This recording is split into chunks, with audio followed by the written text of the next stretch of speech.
Hello everyone, welcome my YouTube channel. दोस्तों, अगर आप लोग UP triple S C PET exam 2023 को देने जा रहे हैं तो ये वीडियो आपके लिए बहुत ज़्यादा हेल्पफुल साबित होने वाली है।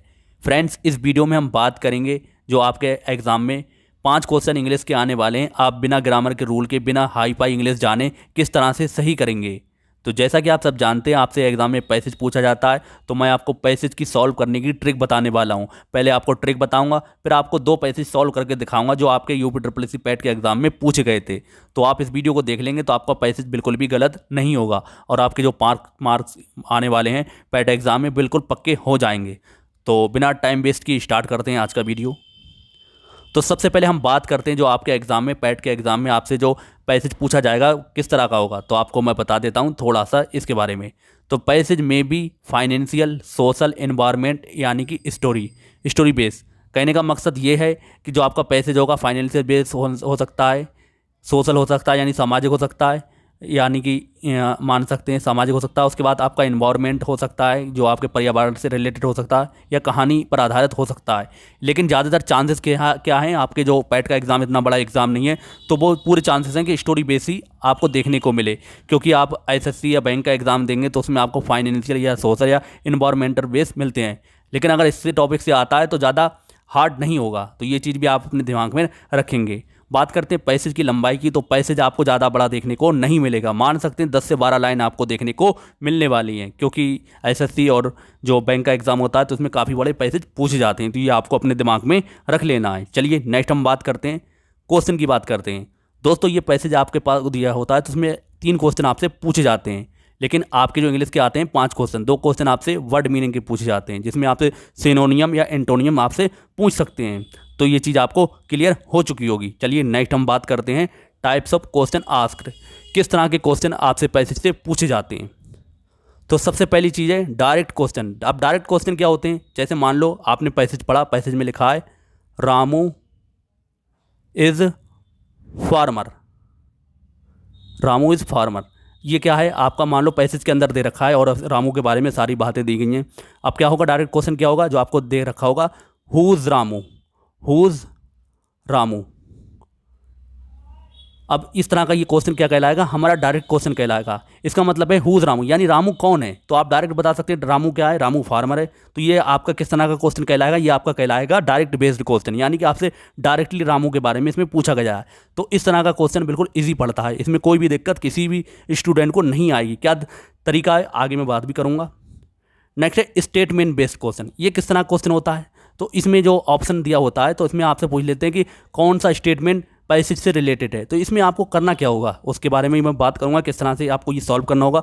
जैसे आपसे क्वेश्चन में पूछ सकते हैं कि आपको एक लाइन दे देंगे, कहेंगे इसमें से कौन सा आपके पैसेज से आधारित है। तो ये थोड़ा सा कठिन पड़ता है, लेकिन आपको तरीका बताऊँगा जिससे आप आसानी से इसको सॉल्व कर लेंगे। नेक्स्ट है वर्ड्स मीनिंग। आपको क्या होगा, आपका जो पैसेज दे रखा होगा उसमें आपको कोई एक वर्ड्स दे देंगे पैसेज के अंदर से, उसके बारे में आपसे सिनोनियम पूछ सकते हैं, एंटोनियम पूछ सकते हैं। तो इसके लिए आपको थोड़ी मीनिंग की जानकारी होना चाहिए। लेकिन कभी कभी इतना ईजी होता है कि उसके भाव से भी आप उसका आंसर आसानी से दे सकते हैं। तो ये चीज़ भी आपको क्लियर हो चुकी होगी। चलिए हम नेक्स्ट बात करते हैं पैसेज थीम। जो अगला क्वेश्चन हमारा आधारित होता है पैसेज थीम, यानी क्या होता है, आपको जो पैसेज दे रखा है उससे रिलेटेड आपसे उसका टाइटल पूछ लेंगे। तो टाइटल भी इतना ज़्यादा कठिन आपसे नहीं पूछा जाएगा, क्योंकि पैट का लेवल जो इंग्लिश का होता है बहुत इजी होता है, बहुत ज़्यादा हार्ड नहीं होता है। थोड़ी बहुत इंग्लिश की जानकारी है, आसानी से सारे क्वेश्चन बिल्कुल 5 के 5 आप सही कर लेंगे। चलिए ये चीज़ भी आपको क्लियर हो चुकी होगी किस तरह के क्वेश्चन पूछे जाते हैं। नेक्स्ट हम बात करते हैं पैसेज सॉल्विंग ट्रिक। अब पैसेज को सॉल्व करने की आपको ट्रिक क्या होना चाहिए। तो सबसे पहले आपको क्या करना है, सारी चीज़ें बहुत वन बाई वन बता रहे हूँ। जो इंग्लिश के ब्रिलियंट स्टूडेंट होंगे तो उन्हें वो अपने तरीके से सॉल्व कर सकते हैं। बाकी मैं उन लोगों के लिए ये वीडियो बना रहा हूँ जो लोग इंग्लिश में कमज़ोर हैं और जिन्हें बहुत ज़्यादा नॉलेज नहीं है ग्रामर रूल की। ठीक है, तो क्या करना है, सबसे पहले आपको जो क्वेश्चन दे रखे हैं 3 या 5 जो भी क्वेश्चन आपको देखने को मिले, तो पहले क्वेश्चन के आप कीवर्ड्स को अंडरलाइन करेंगे। अब आप बोलेंगे ये कीवर्ड्स क्या होते हैं, जैसे भी मैंने आपको बताया था रामू इज़ फार्मर, और इसका क्वेश्चन था हुज रामू। तो ये मानो दे रखा है हुज रामू, यानी रामू कौन है। तो ये क्या आपका एक कीवर्ड हो गया हुज रामू, यानी रामू के बारे में से पूछा गया ये कौन है। तो ये आपका एक कीवर्ड हो गया। अभी मैं आपको जब पैसे सॉल्व करके बताऊंगा तो आपको और अच्छे से समझ में आ जाएगा। नेक्स्ट है, फिर इसके बाद आप कीवर्ड नोट्स कर लेंगे सारे क्वेश्चन की। फिर आपको क्या करना है, पैसेज को पढ़ना है। पैसेज को 1 बाय 1 पढ़ते रहना है और जो जो आपको मैच होगा उसी हिसाब से आपको आंसर देना है। अगला है कीवर्ड्स को मिलाने पर आप आंसर आसानी से दे देंगे। इसी में एक चीज़ आपको ध्यान रखना है, स्टेटमेंट बेस्ड क्वेश्चन किस तरह से इसका आंसर देंगे। तो आपको स्टेटमेंट देखना है कि उसमें लिखा होगा कौन सा स्टेटमेंट पैसेज पर आधारित है। तो आपको क्या करना है, सारे स्टेटमेंट के जो ऑप्शन दे रखे हैं उसे हम पढ़ लेंगे और फिर जब आप पूरे पैसेज को पढ़ते चलेंगे तो आप उसे कट करते चलेंगे, एलिमिनेट करते चलेंगे। तो कैसे करना है ये भी मैं आपको चलिए बता देता हूँ। अब मेरे पास है ये UPSS पैट के एग्ज़ाम में आया हुआ, जो आपका पैट एग्ज़ाम हुआ था 2021 का, ये उसका पैसेज है। मैं क्या करूँगा, मुझे पैसेज बिल्कुल भी पहले नहीं पढ़ना है। पहले मुझे क्या करना है, पहले मुझे पढ़ना है क्वेश्चन को जो उसके कीवर्ड्स हैं उन्हें अंडरलाइन करना है। मान लो ज़्यादा ग्रामर के रूल की कोई जानकारी नहीं है और मैं इस पैसेज को सॉल्व करने जा रहा हूँ, आपकी भाषा में करूँगा। तो सबसे पहला क्वेश्चन है a money sided personality means, यानी आपसे क्या पूछा गया, अ मनी साइडेड पर्सनालिटी के बारे में पूछा गया, इसका मतलब क्या होता है। अब हमें नहीं है पता, हमने क्या किया, इसे एक अंडरलाइन कर लिया। अगला क्वेश्चन पर हम आए, पंडित नेहरू इंजॉयड, पंडित नेहरू को कब खुशी होती थी, तो इंजॉयड यानी पंडित नेहरू इंजॉय कब यानी खुश होंगे, तो ये भी एक आपका क्या हो गया, कीवर्ड हो गया। अगला क्वेश्चन दे रखा है which of the following statement reflect Pandit Nehru point of view, यानी कि हमारा ये कीवर्ड हो गया पंडित नेहरू के पॉइंट ऑफ व्यू से कौन सा स्टेटमेंट रिफ्लेक्ट करता है नीचे ऑप्शन में से। चलिए ये तो हमारा कीवर्ड हो गया। अब क्या करेंगे, अब हम पैसेज को पढ़ना स्टार्ट करेंगे। तो सबसे पहली चीज़ दे रखी नेहरू बाज ए मनी साइडेड पर्सनालिटी। अब इसका ये मीनिंग हमसे पूछा गया है, तो अभी हमें पता नहीं है तो हम कुछ भी नहीं कर पाएंगे क्योंकि हमें ग्रामर की जानकारी है नहीं, हम न्यूट्रल होकर बिल्कुल सोच रहे हैं। तो अगला है ही इंजॉयड रीडिंग, ही किसके बारे में बात करी जा रही है, पंडित नेहरू के। ही enjoyed reading and writing books, तो इस तरह का मैंने देखा था कि पंडित नेहरू इंजॉय कब करते हैं यानी खुश कब होते हैं। तो लिखा हुआ है, आप देख सकते हैं रीडिंग एंड राइटिंग बुक्स, तो इसका ऑप्शन नंबर हमारा ए करेक्ट हो जाएगा। आपको लगेगा कि आपका 1 नंबर बढ़ गया है, लेकिन ये पूरा क्वेश्चन आपका गलत हो जाएगा, इसलिए बहुत ध्यान से ध्यान रखना है। ये क्यों गलत हो जाएगा, क्योंकि हो सकता है इसमें हमारे क्वेश्चन और भी ऑप्शन, इसमें जो ऑप्शन है वो करेक्ट हो जाएं।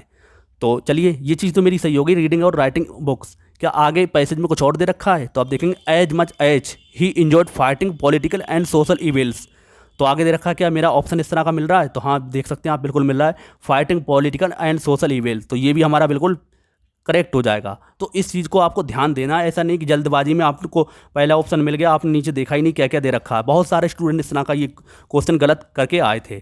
तो आप देख सकते हैं सोशल इवेल्स, आगे दे रखा है और रेजिस्टिंग टेरिनिनी, तो ये आगे दे भी रखा है रेजिस्टिंग टेरिनिनी, तो यानी कि ए और बी सी तीनों हमारे ऑप्शन करेक्ट हो जाएंगे। तो इसमें हमारा कौन सा ऑप्शन करेक्ट हो जाएगा, ऑप्शन नंबर हमारा डी करेक्ट हो जाएगा। तो ये चीज़ आपको ध्यान रखना है। आप देख सकते हैं बिना ग्रामर के रूल के, बिना हमें इंग्लिश आए हुए हमने एक क्वेश्चन बिल्कुल सही कर दिया है। अब इसी तरह का जब आपके पैट के एग्जाम में आएगा तो आपको इसी तरह से करना है। चलिए आगे हम देखते हैं मनी साइडेड पर्सनालिटी के। जैसे अब नेहरू के बारे में बात करी जा रही है, नेहरू के किस तरह का चरित्र है, थोड़ा सा हम समझ चुके होंगे कि वो रीडिंग और राइटिंग बुक्स, ये तो आप कितना भी नहीं जानते होंगे, थोड़ा बहुत तो जानते ही होंगे। रीडिंग का मतलब क्या होता है, राइटिंग का क्या होता है और फाइटिंग का क्या होता है, पॉलिटिकल और सोशल इवेल्स, ये तो आप थोड़ा बहुत जानते ही होंगे। आगे आगे दे रखा है मनी साइडेड पर्सनालिटी का आपसे मतलब पूछा गया है, तो इसका मतलब है अ कॉम्प्लेक्स पर्सनालिटी, नहीं ऐसी तो बिल्कुल बात नहीं हो सकती। ए सेक्रेटिव पर्सनालिटी, तो ये भी नहीं हो सकता। आगे लिखा है अ कैपेबल पर्सन, तो ऐसा भी नहीं लग रहा है, लेकिन ये हमें बिल्कुल मैच कर रहा है। A person having varied interest, यानी नेहरू में क्या थे, साइडेड पर्सनालिटी के हिसाब से आप कह सकते हैं कि उनमें बहुत अलग अलग चीज़ों में इंटरेस्ट रख रहे थे, क्योंकि वो रीडिंग और राइटिंग बुक्स भी करते थे, फाइटिंग करते थे पॉलिटिकल एंड सोशल इवेल्स के खिलाफ, और रेजिस्टिंग टेरिनिनी भी थी। तो इसमें है हमारा ऑप्शन नंबर सी करेक्ट हो जाएगा। आप देख सकते हैं, आप भाव से इसका आंसर दे सकते हैं। ये चीज़ आपको क्लियर हो चुकी होगी। अब हमारा रह गया है ऑप्शन नंबर वो क्वेश्चन नंबर 23, इसे कैसे सॉल्व करेंगे। अगर आगे पहले इस क्वेश्चन के ऑप्शन को हम देख लेंगे। लिखा है humanism more important than science, आगे देख सकते हैं science is supreme and humanism subordinate. आगे दे रखा है science and humanism are equally important. आगे दे रखा है there is no common ground between science and humanism.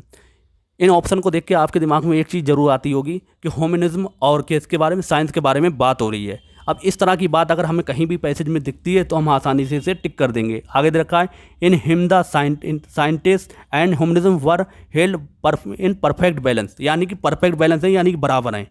क्या हमारा ऑप्शन भी कोई ऐसा है, तो हाँ आप देख सकते हैं बिल्कुल है option number C, science and humanism are equally important.